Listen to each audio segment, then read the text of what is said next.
seorang action coach ya. Jadi dia seorang pembisnis yang sudah terbukti berhasil menumbuhkan bisnisnya berlipat-lipat sehingga menjadi besar. Nah, karena di 05 ini metodenya berbeda, jadi mungkin ini juga menjadi ajang pembelajaran juga buat 04 ya. Jadi dan sebagai seorang business owner kita tuh ya harus siap ya, harus siap menerima segala perubahan, apalagi di masa sekarang yang kalau istilahnya itu apa, zaman VUCA ya, zaman semuanya tidak bisa ditebak seperti sebelum-sebelumnya gitu ya kakak-kakak. Nah kalau kemarin kakak-kakak sudah diajarin bagaimana mengidentifikasi kesenjangan pengetahuan dalam bisnis, maka hari ini kita akan membahas 6 langkah dalam bisnis supaya bisa sukses. Itu apa aja sih yang perlu kita pahami dulu gitu. Oke, kita mulai slide selanjutnya, Mbak Irna. Ini lanjut. Oh, gimana Teh Puji? Oh, Kak Puji, Slide berikutnya, Kak. Itu saya ini yang buka siapa sih? Apa anu ya, Kak? Kak Irna. Ya, Mbak ini apa motornya ya? Iya. Oke. Lupa saya. Oke, Mbak. Mbak slide berikutnya.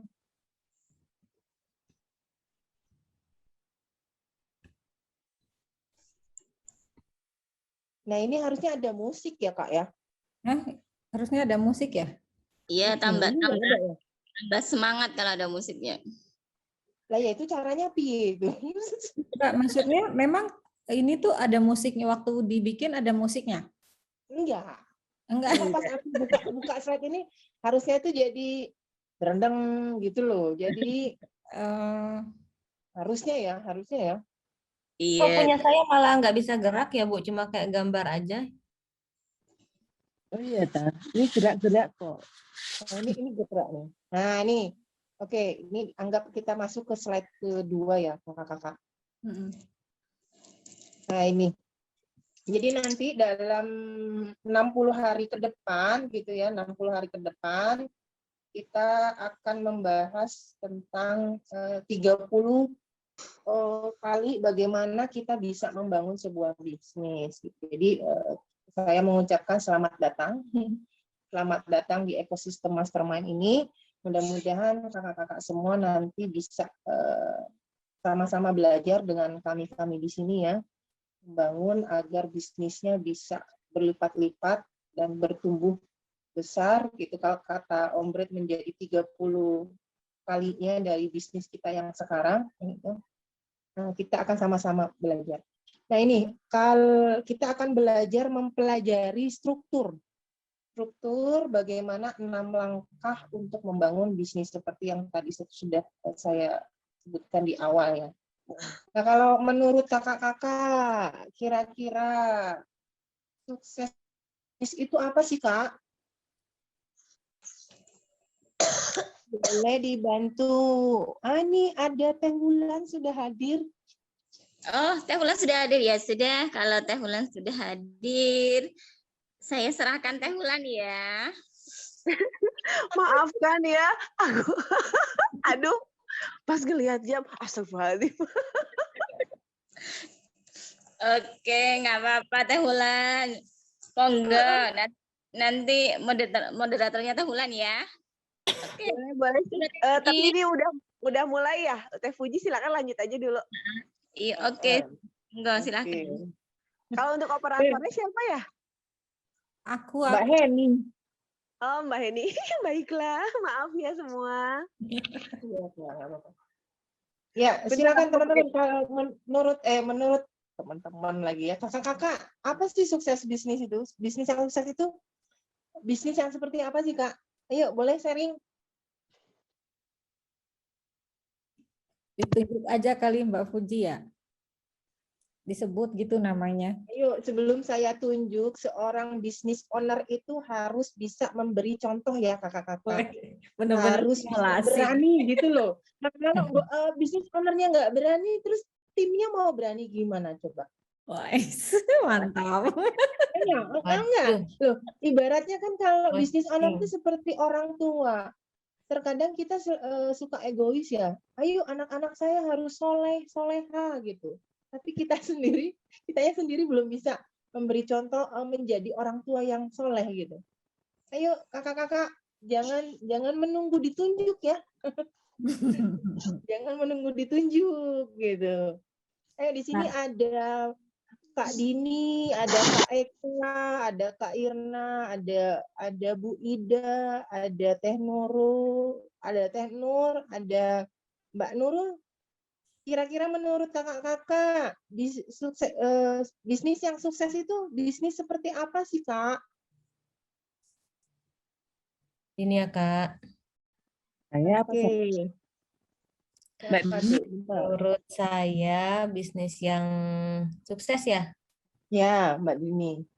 Bisnis yang sukses itu adalah bisnis yang apa memiliki tim yang agile gitu ya.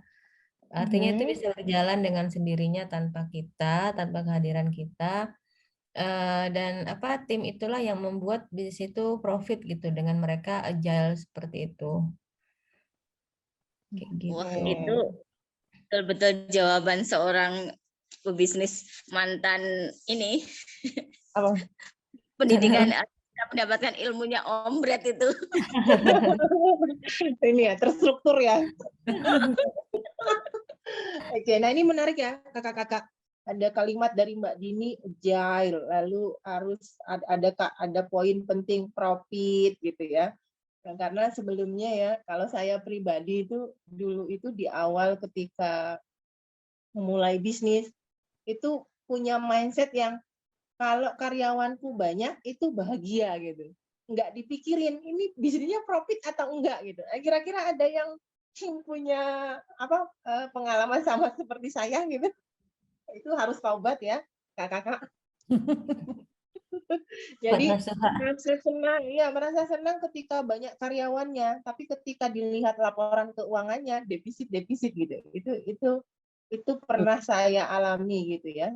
Dan itu sesuatu yang fatal kalau di bisnis itu ya. Jadi seperti yang tadi Mbak Dini ungkapkan, jadi ya bisnis itu harus menghasilkan profit gitu ya, harus menghasilkan profit. Nah, itu digambarkan dari slide yang ini ya, yang teman-teman nanti bisa teman-teman bisa lihat. Bentar ya teman-teman, ini kenapa mati? Enggak, maksudnya kenapa mati kan? Matinya semenit gitu. Ini pindahin ke slide berikutnya kah? Nah, ini slide ini ya. Masih di sini, Mbak. Nanti kalau saya nanti kodenya kalau saya bilang Mbak Hen slide berikutnya baru diklik gitu loh, Mbak. Nah, ini ya. Bisa teman-teman lihat 6 tahapan dalam bisnis yang bisa kita capai untuk membuat sebuah bisnis bisa sukses. Jadi dimulai dengan mastery. Ini baca niche itu niche atau gimana ya? Kalau kakak-kakak? Niche. Atau niche ya? Niche gitu. Niche. Oh, niche. Nah, ini yang bikin aku nggak pede itu, Kak. Bacanya piye. Niche. Lalu dilanjutkan dengan leverage, lalu dengan tim, dan setelah timnya terbentuk dilanjutkan dengan sinergi, dan terakhir itu ya freedom. Jadi ketika bisnis kakak-kakak sudah bisa berjalan tanpa kehadiran kakak-kakak, itulah sebuah kebebasan sesungguhnya gitu ya. Tapi bukan kebebasan yang tidak menghasilkan profit ya, kakak ya. Sebuah bisnis itu ya harus profit. Kalau tidak profit itu namanya panti sosial, gitu ya. Gitu. Jadi bukan bisnis itu namanya, tapi panti sosial gitu. Nah, kita akan mulai dari mastery. Mungkin kakak-kakak sudah pernah mendengar apa itu mastery, atau mungkin sudah expert atau betul-betul paham nih saya di posisi apa dalam bisnis saya, mungkin bisa bantu jelaskan kira-kira Mas Terry menurut pemahaman kakak-kakak itu apa ya? Silakan kakak-kakak yang hadir. Tadi sudah ada Kak Dini. Selanjutnya, Siapa? ayo Kak. Aku kok lupa ya, mastery. Mastery itu berarti Kak, ayo Kak. master dalam segala hal ya. Master dalam segala hal. Itu bisa diartikan dengan ahli Ya, atau gimana Kak? mungkin begitu ya, bisa diartikan bahwa dia sudah master dalam hal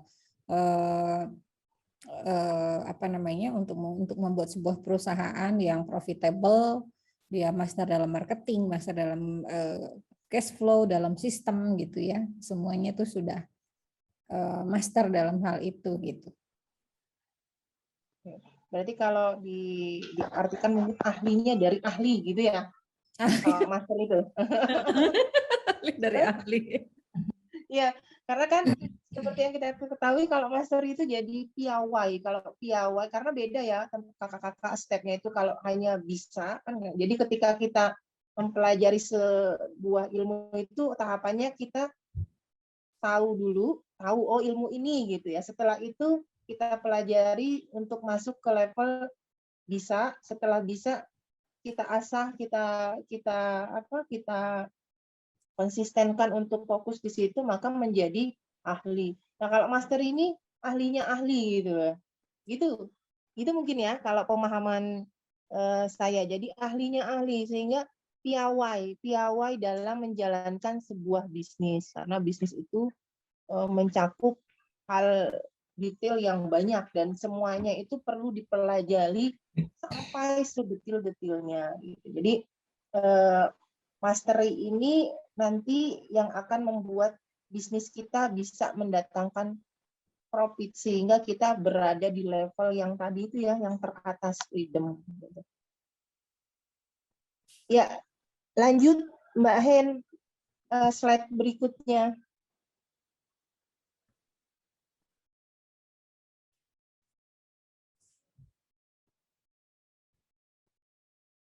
Nah,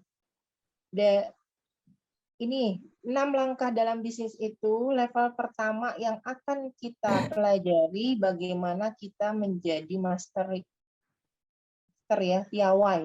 Piawai dalam apa aja nih kira-kira di bisnis? Kakak boleh bantu kira-kira kalau menjadi seorang pembisnis itu yang perlu kita kuasai itu kira-kira area mana saja nih Kak?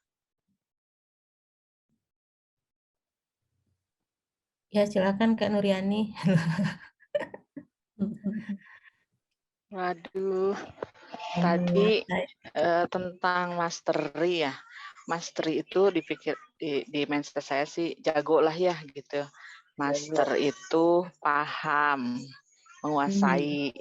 Nah ini kalau dalam bisnis ya tentu saja saya sendiri juga merasa ada pahamnya di mana, jagonya di mana, tapi tidak keseluruhan. Saya itu mastery, ini level 1 mastery, tidak jago dalam segala hal gitu ya. Tapi saya memiliki percaya diri lah kalau misalnya saya tuh jago dalam bidang produksi gitu ya, misalnya produksi dan marketing. Nah, kalau untuk bisnis keseluruhan kan tidak hanya itu ya. Selain dari produksi, marketing, tentu saja kita harus melengkapi tim kita dengan ahli-ahli yang bisa menguasai pasar tuh gimana, misalnya dalam sosial media gitu ya, divisi-divisi di dalamnya itu harus lengkap lah intinya,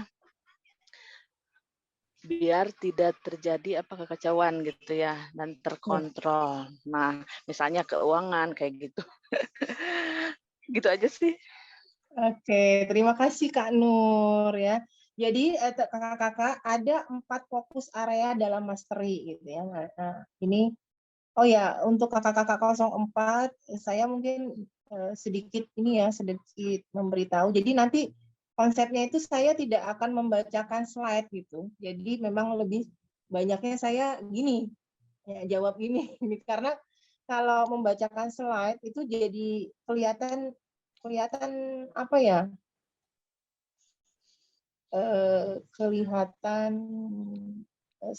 Kelihatan gitu, Kak, karena kelemahan